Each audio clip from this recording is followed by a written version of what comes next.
Hi friends, അപ്പോൾ എൻ്റെ ഒരു പുതിയ വീഡിയോയിലേക്ക് എല്ലാവർക്കും സ്വാഗതം. ഇന്ന് ഞാനിവിടെ പറയാൻ പോകുന്ന ടോപ്പിക് എന്ന് പറയുന്നത് നമ്മൾ സൗദി അറേബ്യയിൽ മിനിസ്ട്രി ഓഫ് ഡിഫൻസിൽ ജോലി ചെയ്യുന്നതിന് വേണ്ടി നമുക്ക് വേണ്ട ക്വാളിഫിക്കേഷൻ, എങ്ങനെയാണ് നമുക്ക് മിനിസ്ട്രി ഓഫ് ഡിഫൻസിൽ ജോലി നേടിയെടുക്കാൻ പറ്റുന്നത് എന്നെ സംബന്ധിച്ചുള്ള വിവരങ്ങൾ അടങ്ങിയൊരു വീഡിയോ ആണ്. അപ്പോൾ ഈ വീഡിയോ കാണുന്നതിന് മുന്നേ ഈ ചാനൽ ആദ്യമായിട്ടാണ് നിങ്ങൾ കാണുന്നതെങ്കിൽ ചാനലൊന്ന് സബ്സ്ക്രൈബ് ചെയ്തേക്കുക. വീഡിയോയുടെ അവസാനം ഇത് നിങ്ങൾക്ക് യൂസ്ഫുൾ ആണെന്ന് തോന്നുവാണെങ്കിൽ നിങ്ങളൊന്ന് ലൈക്ക് ചെയ്തേക്കുക. അപ്പോൾ നമുക്ക് വീഡിയോയിലേക്ക് പോകാം.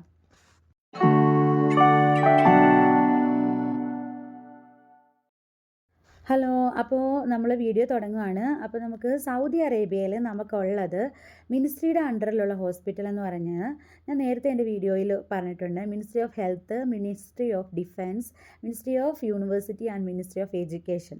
ഇത്രയും ഹോസ്പിറ്റലുകളാണ് നമുക്ക് മിനിസ്ട്രിയുടെ അണ്ടറിൽ വരുന്നത്. കൂടാതെ ഇവിടെ പ്രൈവറ്റ് ഹോസ്പിറ്റൽസും ഉണ്ട്. അപ്പോൾ ഏത് ഹോസ്പിറ്റലിലേക്കായാലും നമ്മൾക്ക് വേണ്ട ക്വാളിഫിക്കേഷൻ എന്ന് പറയുന്നത് നമ്മുടെ നാട്ടിൽ നിന്നും GNM അല്ലെങ്കിൽ BSc പാസ്സാകണം. GNM പാസ്സായിട്ടുള്ളവർക്ക് ഗവൺമെൻറ് ഹോസ്പിറ്റലിൽ വർക്ക് ചെയ്യാൻ ഇവിടെ പറ്റത്തില്ല. എന്നാൽ പ്രൈവറ്റ് ഹോസ്പിറ്റലുകളിൽ മാത്രമാണ് GNM പാസ്സായവർക്ക് നമുക്ക് വർക്ക് ചെയ്യാൻ പറ്റത്തുള്ളൂ. അപ്പോൾ ഇന്ന് ഞാനിവിടെ പറയുന്നത് മിനിസ്ട്രി ഓഫ് ഡിഫൻസിൽ നമുക്ക് എങ്ങനെ ജോലി നേടാമെന്നുള്ളതാണ്. അപ്പോൾ ഈ ഗവൺമെൻറ് ഹോസ്പിറ്റലിൽ ജോലി നേടുന്ന അതേ ക്രൈറ്റീരിയാസ് തന്നെ ഉള്ളൂ നമ്മൾ മിനിസ്ട്രി ഓഫ് ഡിഫൻസിൽ നേടുന്ന അതിൻ്റെ ക്രൈറ്റീരിയ എന്ന് പറയുന്നത്. ഫസ്റ്റ് ക്രൈറ്റീരിയ എന്ന് പറയുന്നത് നമുക്കൊരു നഴ്സിംഗ് കൗൺസിൽ രജിസ്ട്രേഷൻ വേണം. നമ്മൾ ഏത് കൺട്രിയിലാണോ നമ്മൾ പഠിച്ചിരിക്കുന്നത് ആ കൺട്രിയുടെ ഒരു നഴ്സിംഗ് കൗൺസിൽ രജിസ്ട്രേഷൻ സർട്ടിഫിക്കറ്റ് നമുക്ക് വേണം.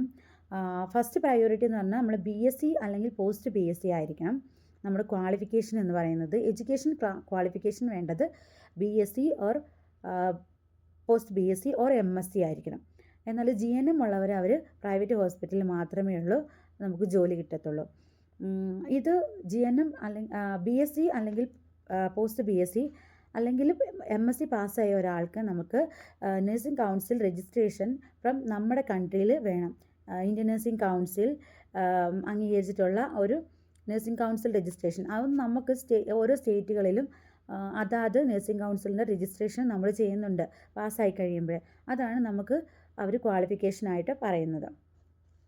ഈ രജിസ്ട്രേഷൻ കഴിഞ്ഞ് കഴിഞ്ഞാൽ നമ്മൾക്ക് എക്സ്പീരിയൻസ്, ഇപ്പോഴത്തെ ഇതനുസരിച്ച് അവർ എക്സ്പീരിയൻസ് ചോദിക്കുന്നത് ഏകദേശം ഒരു 2 to 3 ഇയേഴ്സ് എക്സ്പീരിയൻസ് ഉള്ളവരെ മാത്രമാണ് ഈ മിനിസ്ട്രി ഓഫ് ഡിഫൻസിലേക്ക് അവർ റിക്രൂട്ട് ചെയ്യുന്നത്.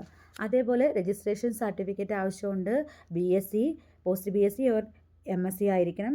രജിസ്ട്രേഷൻ സർട്ടിഫിക്കറ്റ് വേണം. അതായത് നമ്മൾ കേരള നഴ്സിംഗ് കൗൺസിലിൻ്റെയോ യൂണിവേഴ്സിറ്റി വൈസ് നഴ്സിംഗ് കൗൺസിലിൻ്റെ രജിസ്ട്രേഷൻ ആവശ്യമുണ്ട്. അതേപോലെ തന്നെ നമുക്ക് എക്സ്പീരിയൻസ് അവർ ചോദിക്കുന്നുണ്ട്. 2 to 3 ഇയർ എക്സ്പീരിയൻസ് ആണ് മസ്റ്റായിട്ടും അവർ നമുക്ക് ചോദിക്കുന്ന എക്സ്പീരിയൻസ് എന്ന് പറയുന്നത്. ഈ രണ്ടിതും നമ്മൾ നേടിക്കഴിഞ്ഞ് കഴിഞ്ഞിട്ടുണ്ടെങ്കിൽ നമ്മൾ പിന്നെ ചെയ്യേണ്ട അടുത്ത സ്റ്റെപ്പ് എന്ന് പറയുന്നത് നമ്മളൊരു നല്ല ഏജൻസി, അക്രഡിറ്റഡ് ആയിട്ടുള്ള ഒരു ഏജൻസി കണ്ടുപിടിക്കുക എന്നുള്ളതാണ് നമ്മൾ പിന്നീട് ചെയ്യേണ്ടത്. അതിനായിട്ട് നമുക്ക് കുറേ അക്രഡിറ്റഡ് ആയിട്ടുള്ള ഏജൻസികളുണ്ട്. അത് നമ്മൾ ഇപ്പോൾ ഗൂഗിൾസിലൊക്കെ സെർച്ച് ചെയ്ത് കഴിഞ്ഞാൽ നമുക്ക് കിട്ടും നാഷണൽ അക്രഡിറ്റഡ് ഏജൻസികൾ ഏതൊക്കെയാണെന്ന്. അപ്പോൾ ആ ഏജൻസികളിൽ നമുക്ക് പറ്റുന്ന ഡയറക്റ്റ് ഏജൻസികൾ, സബ് ഏജൻസി വരാതെ ഡയറക്റ്റ് ഏജൻസികൾ തന്നെ തിരഞ്ഞെടുക്കുന്നതായിരിക്കും നമുക്ക് ഏറ്റവും ഉചിതമായിട്ടുള്ള കാര്യം. ഞാൻ വന്ന ഏജൻസി എന്ന് പറയുന്നത് ഒരു ഡയറക്റ്റ് ഏജൻസി ആയിരുന്നു. കൊച്ചി ഇതായിട്ട് പ്രവർത്തിക്കുന്ന ഒരു ഡയറക്റ്റ് ഏജൻസിയാണ്. ഏജൻസിയുടെ പേര് ജെറി വർഗീസ് ഇൻ്റർനാഷണൽ എന്നാണ്. ആ ഏജൻസി ഒരു നല്ല ഏജൻസി ആയിട്ടാണ് എനിക്ക് തോന്നിയിരിക്കുന്നത്. അതേപോലെ തന്നെ അവരുടെ ഈ ഫീസുകളും കാര്യങ്ങളും ഒക്കെ ഒരുപാട് പല ഏജൻസികളിൽ നിന്നും വ്യത്യാസമുണ്ട്. അവരൊരു ഡയറക്റ്റ് ഏജൻസിയാണ്. അതുകൊണ്ട് തന്നെ നിങ്ങൾ ആരെങ്കിലും അതിൻ്റെ കോൺടാക്റ്റ് നമ്പറോ എന്തെങ്കിലും ആവശ്യമുണ്ടെന്നുണ്ടെങ്കിൽ ഒന്ന് മെസ്സേജ് ചെയ്താൽ മതി, ഞാനത് പറഞ്ഞു തരുന്നതായിരിക്കും. അതേപോലെ തന്നെ നമ്മൾ അങ്ങനെ ആദ്യമേ രജിസ്ട്രേഷൻ വേണം.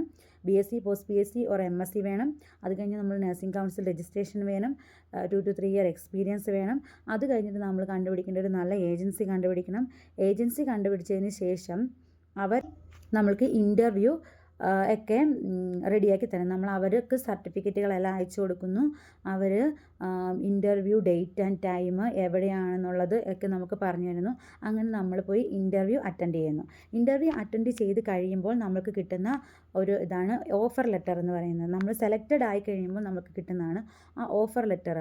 ആ ഓഫർ ലെറ്ററിൽ എന്തൊക്കെ ഉണ്ടെന്ന് വെച്ചിട്ടുണ്ടെങ്കിൽ നമ്മൾ ഏത് ഹോസ്പിറ്റലിലേക്കാണ് റിക്രൂട്ട് ആയിരിക്കുന്നത്, നമ്മുടെ മന്ത്ലി സാലറി എത്രയാണ്, അതേപോലെ നമുക്ക് എത്ര ദിവസം ആനുവൽ ലീവ് അവർ പ്രൊവൈഡ് ചെയ്യും, ഫ്ലൈറ്റ് ടിക്കറ്റിൻ്റെ കാര്യങ്ങളുണ്ടാവും, OT ഉണ്ടാവുമോ, അതേപോലെ തന്നെ നമുക്കുള്ള അലവൻസുകളുടെ കാര്യം, അങ്ങനെയുള്ള എല്ലാ ഡീറ്റെയിൽസും നമ്മളുടെ ആ ഓഫർ ലെറ്ററിലുണ്ടാവും. ഓഫർ ലെറ്റർ സംബന്ധമായിട്ടുള്ള ഒരു വീഡിയോ ഞാൻ അടുത്തതായിട്ട് ചെയ്യുന്നതായിരിക്കും. അപ്പോൾ നിങ്ങൾക്ക് മനസ്സിലാകും എന്തൊക്കെ കാര്യങ്ങളാണ് ആ ഓഫർ ലെറ്ററിൽ ഉണ്ടായിരിക്കേണ്ടതെന്ന്. അങ്ങനെ ഓഫർ ലെറ്റർ ജെനുവിൻ ആണോ എന്നുള്ളത് അറിയാൻ വേണ്ടിയിട്ട് ആ വീഡിയോസ് നിങ്ങളെ സഹായിക്കുമെന്നാണ് ഞാൻ വിചാരിക്കുന്നത്. അങ്ങനെ ഒരു വീഡിയോ ചെയ്യാനായിട്ട് ഞാൻ ഉദ്ദേശിക്കുന്നത്. അടുത്ത വീഡിയോ നമുക്ക് ആ ഒരു ഓഫർ ലെറ്ററിൻ്റെ കാര്യം വെച്ചിട്ട് ചെയ്യാം. അപ്പോൾ ഈ ഓഫർ ലെറ്റർ കിട്ടിയതിന് ശേഷം നമുക്ക് നമ്മുടെ സർട്ടിഫിക്കറ്റൊക്കെ വെരിഫൈ ചെയ്യാനായിട്ട് നമ്മുടെ ഏജൻസിയിൽ നിന്ന് പറയും. അപ്പോൾ ആ വെരിഫൈ ചെയ്യുന്ന ആ പ്രോസസ്സിന് പറയുന്ന പേരാണ് ഡേറ്റ ഫ്ലോ എന്ന് പറയുന്നത്.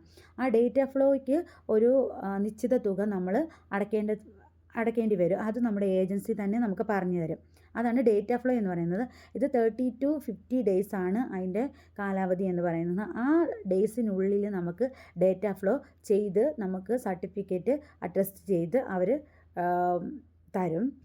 ഈ ഡേറ്റ ഫ്ലോയ്ക്ക് ശേഷം നമ്മൾ ചെയ്യേണ്ട ഏജൻസിയിൽ നിന്ന് അവർ പറയും ക്രിഡൻഷ്യൽസ് ചെയ്യാൻ വേണ്ടി ഒരു 2 to 3 weeks നമ്മൾക്ക് എടുക്കും. അത് കഴിയുമ്പോഴത്തേനുമാണ് നമുക്ക് എലിജിബിലിറ്റി നമ്പർ എന്ന് പറയുന്ന ഒരു നമ്പർ കിട്ടും. ഈ എലിജിബിലിറ്റി മീറ്റ് ചെയ്തെങ്കിൽ മാത്രമേ ഉള്ളൂ നമുക്ക് എക്സാം എഴുതാനായിട്ട് സാധിക്കത്തുള്ളൂ. അതുപോലെ ഡേറ്റ ഫ്ലോ കഴിഞ്ഞു, ക്രിഡൻഷ്യൽസ് കഴിഞ്ഞതിന് ശേഷമാണ് അവർ എലിജിബിലിറ്റി ചെയ്യുന്നത്. എലിജിബിലിറ്റി ചെയ്യുന്നതിനും ഒരു സൗദി കമ്മീഷൻ്റെ ഇതിൽ നിന്ന് നമുക്കൊരു നിശ്ചിത തുക നമുക്ക് അങ്ങോട്ട് അടയ്ക്കേണ്ടി വരും. അങ്ങനെ അടച്ചതിന് ശേഷം നമുക്ക് ഒരു എലിജിബിലിറ്റി നമ്പർ കിട്ടും. ഈ എലിജിബിലിറ്റി നമ്പർ വെച്ചിട്ടാണ് നമ്മൾ പിന്നെ എക്സാം എഴുതുന്നത്.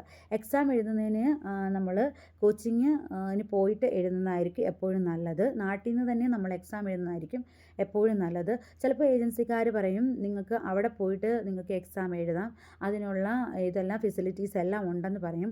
പക്ഷേ ഞാൻ നിങ്ങളോട് പറയുന്നത് എൻ്റെ എക്സ്പീരിയൻസ് വെച്ചിട്ടും എൻ്റെ കൂട്ടത്തിലുള്ള കൂട്ടുകാരുടെ എക്സ്പീരിയൻസ് വെച്ചിട്ടും പറയുന്നതാണ്. ഞാൻ ഇവിടെ നിന്ന് എക്സാം എഴുതിയിട്ട് പോയതാണെന്ന് ഞാൻ കഴിഞ്ഞ വീഡിയോയിൽ പറഞ്ഞു. അപ്പോൾ എക്സാം ഇവിടെ നിന്ന് എഴുതിയിട്ട് പോകുന്നതായിരിക്കും നമുക്ക് ഏറ്റവും നല്ലത്. നിങ്ങൾക്ക് പ്രിഫർ ചെയ്യാവുന്ന ഒരു എക്സാം സെൻറ്ററിൻ്റെ കാര്യവും ഞാൻ കഴിഞ്ഞ വീഡിയോ പറഞ്ഞിട്ടുണ്ട്. നിങ്ങൾക്ക് അത് യൂസ്ഫുൾ ആണെന്നുണ്ടെങ്കിൽ അതിൽ തന്നെ നിങ്ങൾ ആ സെൻറ്ററിൽ തന്നെ കോച്ചിങ്ങിന് പോകാനായിട്ട് നിങ്ങൾക്ക് ഇഷ്ടമുണ്ടെന്നുണ്ടെങ്കിൽ അതിൽ പോകാമെന്നായിരിക്കും. അപ്പോൾ അങ്ങനെ നമ്മൾ എലിജിബിലിറ്റിയും കഴിഞ്ഞ് എലിജിബിലിറ്റി നമ്പർ കിട്ടി. അതിന് ശേഷം നമ്മൾ എക്സാം ഡേറ്റ് എടുത്തു, കോച്ചിങ്ങിന് പോയി എക്സാം അറ്റൻഡ് ചെയ്തു. എക്സാം അറ്റൻഡ് ചെയ്തതിന് ശേഷം നമ്മൾക്ക് എക്സാം പാസ്സായി ആ സർട്ടിഫിക്കറ്റ് നമ്മുടെ കയ്യിൽ വെക്കുക.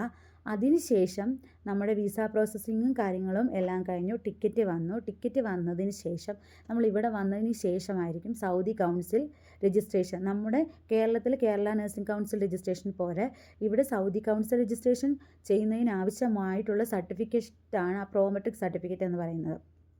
അപ്പോൾ നമ്മളിവിടെ വന്നതിന് ശേഷം നമ്മൾ ഈ സൗദി കൗൺസിൽ രജിസ്ട്രേഷൻ നമ്മൾ ചെയ്യണം. അത് 2 year വാലിഡിറ്റി ആണ് നമ്മൾ ഉണ്ടായിരിക്കുന്ന സർട്ടിഫിക്കറ്റിന്. നമ്മൾ കേരളത്തിൽ എങ്ങനെയാണ് ചെയ്യുന്നത്? കേരള നഴ്സിംഗ് കൗൺസിലിൻ്റെ സർട്ടിഫിക്കറ്റ് 5 year വാലിഡിറ്റി ആയിരിക്കും. അത് കഴിഞ്ഞ് ഓരോ 5 year കൂടുമ്പോൾ നമ്മൾ റിന്യൂ ചെയ്യും. അതേപോലെ തന്നെ സെയിം പ്രൊസീജിയറാണ് ഇവിടെ 2 year മാത്രമായിരിക്കും വാലിഡിറ്റി. 2 year കഴിഞ്ഞിട്ടുണ്ടെങ്കിൽ നമുക്ക് CME അവേഴ്സ് വേണം. CME അവേഴ്സ് നമ്മൾ ഓരോ ക്ലാസ്സസൊക്കെ അറ്റൻഡ് ചെയ്ത് അതിൻ്റെ അവേഴ്സ് കാൽക്കുലേറ്റ് ചെയ്ത് മാക്സിമം നമുക്ക് 30 hours വേണം. ഈ 30 hours ഉണ്ടെങ്കിൽ നമുക്ക് സൗദി കൗൺസിൽ വീണ്ടും റിന്യൂ ചെയ്യാം. അങ്ങനെ 2 years കൂടുമ്പോഴാണ് നമ്മളിവിടെ റിന്യൂ ചെയ്യുന്നത്. അതിനെക്കുറിച്ചുള്ള വീഡിയോ ഒക്കെ നമുക്ക് വരും വീഡിയോകളിൽ നമുക്ക് അതിനെക്കുറിച്ചൊക്കെ പറയാം. അപ്പോൾ ഇത്രയേ ഉള്ളൂ. നമ്മൾ മിനിസ്ട്രി ഓഫ് ഡിഫൻസിൽ വരുമ്പോഴത്തേനും പ്രത്യേകിച്ച് നമുക്ക് വേറെ മിനിസ്ട്രിയിൽ വർക്ക് ചെയ്യുന്നത് പോലെ വേറെ ക്വാളിഫിക്കേഷൻസോ കാര്യങ്ങളോ വേറെ ഒന്നുമില്ല. നമ്മൾ പോസ്റ്റ് BSc അല്ലെങ്കിൽ MSc പാസ്സായിരിക്കണം. അതേപോലെ നഴ്സിംഗ് കൗൺസിൽ രജിസ്ട്രേഷൻ വേണം. രജിസ്ട്രേഷൻ കഴിഞ്ഞിട്ട് ശേഷം നമ്മൾ എക്സ്പീരിയൻസ് വേണം, 2 to 3 years എക്സ്പീരിയൻസ്. അതിനുശേഷം നമ്മളൊരു ഏജൻസിയായിട്ട് കോൺടാക്റ്റ് ചെയ്യുക. അവർ നമുക്ക് നമ്മുടെ ഡീറ്റെയിൽസുകളൊക്കെ നമ്മൾ അവർക്ക് അയച്ചു കൊടുക്കുക. അവരങ്ങനെ നമ്മളെ ഒരു നമുക്ക് ഒരു ഇൻ്റർവ്യൂ അറ്റൻഡ് ചെയ്യാനുള്ള അവസരം ഉണ്ടാക്കിത്തരും. അങ്ങനെ ഇൻ്റർവ്യൂ അറ്റൻഡ് ചെയ്തതിന് ശേഷം നമുക്കൊരു ഓഫർ ലെറ്റർ കിട്ടുന്നു. ഓഫർ ലെറ്റർ കിട്ടിയതിന് ശേഷമാണ് നമ്മൾ ആ ഓഫർ ലെറ്റർ അനുസരിച്ചാണ് നമ്മൾ ഇപ്പോൾ ജോലിക്ക് പോകണോ അവിടെ പോകണോ വേണ്ടയോ എന്ന് തീരുമാനിക്കുന്നത്. അതും കഴിഞ്ഞതിന് ശേഷം ഓഫർ ലെറ്ററിന് കിട്ടി. അത് കഴിഞ്ഞതിന് ശേഷം നമ്മൾ ഡേറ്റ ഫ്ലോയിന് കൊടുക്കുന്നു, ക്രെഡൻഷ്യൽ, അതുപോലെ തന്നെ എലിജിബിലിറ്റി നമ്പർ എടുക്കുന്നു, എക്സാം ഡേറ്റ് എടുക്കുന്നു, എക്സാം ചെയ്യുന്നു. അതിനുശേഷം വിസ പ്രോസസ്സിങ് ആൻഡ് ടിക്കറ്റ് വന്നതിന് ശേഷം നമ്മൾ സൗദിയിൽ വരുന്നു. അതിനുശേഷം നമ്മൾ സൗദി നഴ്സിംഗ് കൗൺസിൽ രജിസ്ട്രേഷൻ ചെയ്യുന്നു.